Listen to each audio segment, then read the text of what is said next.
माननीय सभापति महोदय, अरे मौका दे दूंगा मैं आपके लिए बोलूंगा।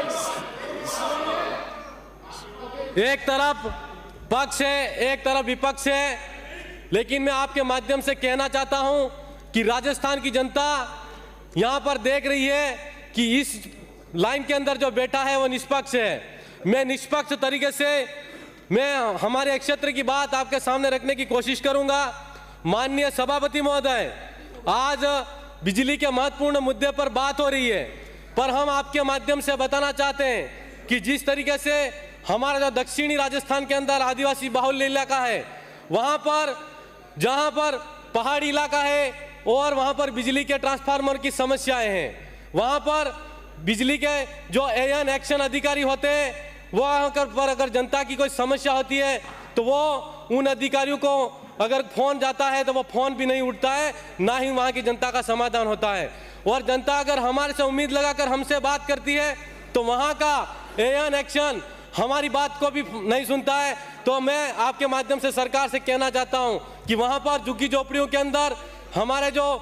गरीब बच्चे हैं, दलित शोषित बच्चे हैं, वो अध्ययन अध्यापन बिजली के माध्यम से करते हैं। तो अगर वहां पर अच्छी लाइट की सुविधा नहीं होगी तो वहां पर अच्छी शिक्षा नहीं मिलेगी, और अच्छी शिक्षा नहीं मिलेगी तो वहां के क्षेत्र का विकास नहीं होगा। तो मैं आपके माध्यम से सरकार को अवगत कराना चाहता हूं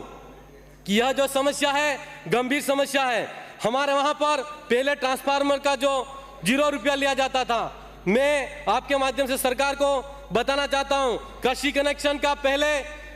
2000 यूनिट फ्री में दिया जा रहा था। आज की तारीख में वहां पर समस्या यह है कि फ्री में जो कृषि का बिजली कनेक्शन दिया जा रहा था उसका पोर्टल बंद हो चुका है, और 1.15 पैसे की दर से पर यूनिट बिजली का पैसा बिल आता था। वहां पर सब्सिडी भी मिलती थी, वो सब्सिडी भी नहीं मिल रही है। और डोमेस्टिक जो ग्रामीण इलाके के अंदर जो बिजली का बिल आता था वो 200 यूनिट पर फ्री था, और जनाधार से कनेक्ट होकर वहां पर बिजली का बिल आना चाहिए तो 200 यूनिट फ्री रहेगा। वहां पर जनाधार कनेक्शन के माध्यम से बिजली का जो डोमेस्टिक घरेलू मीटर होता है उसको कनेक्ट किया जाए ताकि वहां की जनता को फायदा मिल सके। सभापति महोदय, मैं एक कंपनी है वहां पर सिक्योर जो बिल जमा करने की और कनेक्शन और सर्विस संबंधी समस्त सुविधाएं देती है, लेकिन वो मोबाइल पर ही सुविधा दे रही है। वहां की जनता परेशान है और उसके 160 रुपया प्रति उपभोक्ता पर बिल का जो एक्स्ट्रा चार्ज लिया जा रहा है। तो मैं ऐसी सिक्योर कंपनी जो जनता को सुविधा नहीं दे रही है और टेंडर के माध्यम से काम कर रही है उसको ब्लैक लिस्टेड किया जाए और उसको तत्काल प्रभाव से बंद किया जाए। माननीय सभापति महोदय, मेरे बांसवाड़ा डूंगरपुर के अंदर, बांसवाड़ा के अंदर कुशलगढ़ से लगाकर मैं बिजली की जो समस्या आ रही है उसके बारे में बताना चाहता हूं कि 132 केवी जो नेगड़िया के अंदर बिजली का जो ट्रांसफार्मर लगा हुआ है वो कुशलगढ़, बागीदोरा और चौड़ी के माध्यम से पूरी विधानसभा के अंदर बिजली का सप्लाई किया जा सकता है। एक और 132 केवी का जो दलोट के अंदर पवन ऊर्जा के माध्यम से जो ट्रांसफार्मर लगा हुआ है उसको 220 केवी अपग्रेड करके लगाएं। माननीय सभापति महोदय, मैं आपके माध्यम से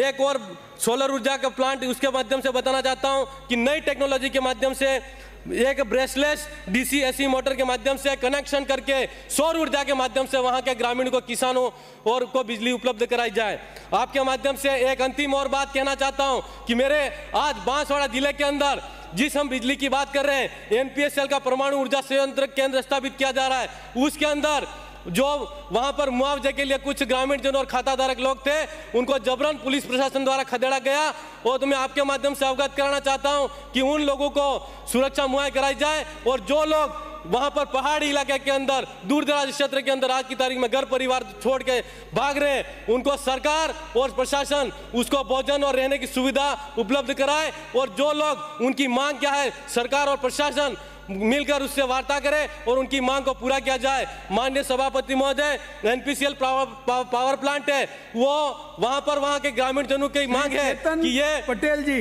वहां पर ग्रामीण की मांग है सभापति महोदय के माध्यम से उनकी जो मांग को अवगत करवाना चाहूंगा, दिया जाए। माननीय मंत्री जी को अवगत करवाना चाहूंगा कि हमारे कोटा जिला में